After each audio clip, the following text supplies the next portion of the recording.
It starts quietly, a low hum of anxiety on a Tuesday morning.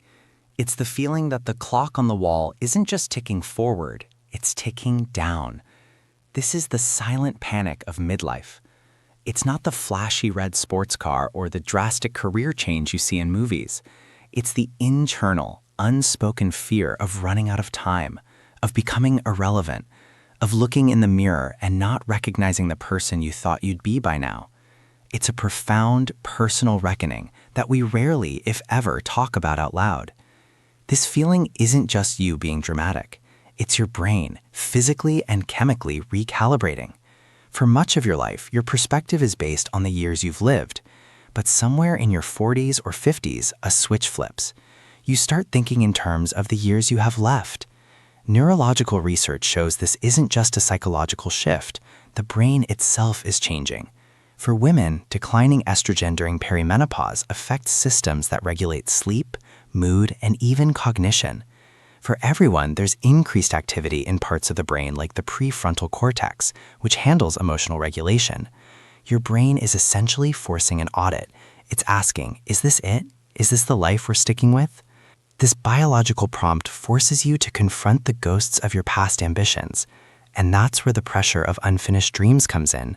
The novel you were going to write, the marathon you were going to run, the life you pictured for yourself at 21. Suddenly, these aren't distant goals anymore. They feel like missed opportunities. This pressure is amplified by the life script society hands us, the career milestones, the family achievements, the personal benchmarks we're supposed to hit by a certain age.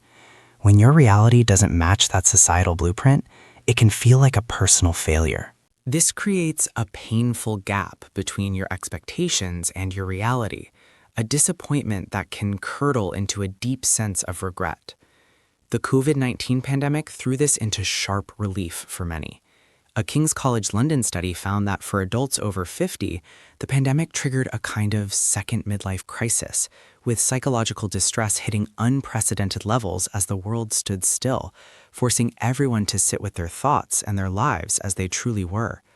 This cocktail of biological change and psychological baggage can lead to a pervasive feeling of being stuck.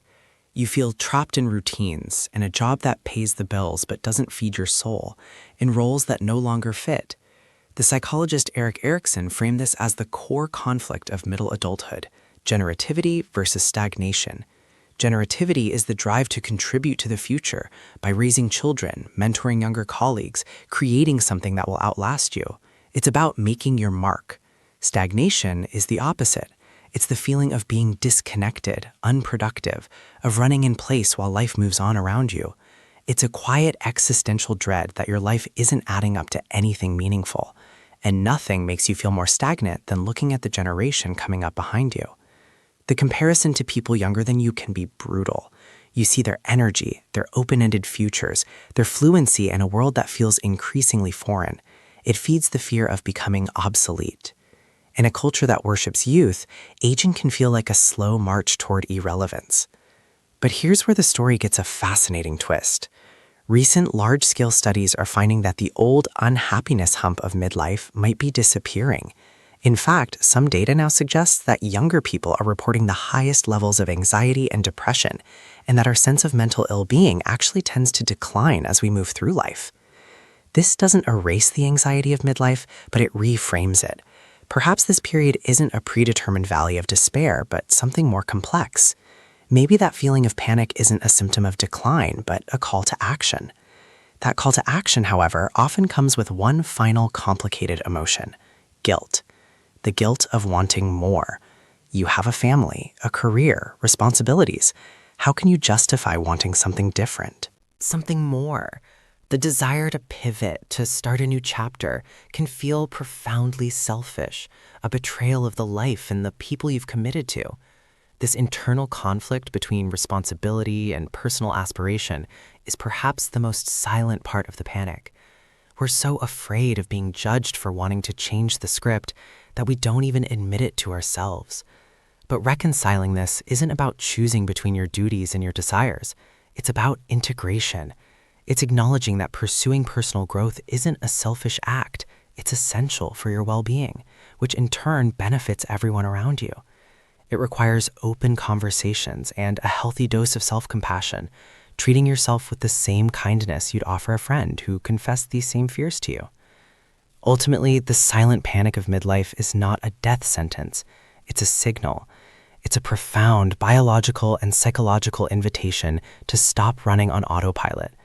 It forces you to ask the big questions you may have been avoiding for decades. The fear is real, but it's not an endpoint. It's a doorway. Instead of seeing it as a crisis over what you haven't done, you can see it as a transition toward a more conscious and intentional second half. The panic is only silent because we're afraid to give it a voice. But naming it, understanding it, and sharing it is the first step toward transforming it. It's the moment you stop mourning the person you thought you'd be and start becoming the person you truly want to be now. If this spoke to you, if it felt like someone finally put words to the shift happening inside you, make sure you subscribe. Not for the algorithm, not for me, but for you. Because these years aren't a downfall, they're a turning point. And the more you understand what's changing beneath the surface, the easier it becomes to step into the life you're meant to live next. Subscribe so you don't walk this part of the journey alone. See you in the next video.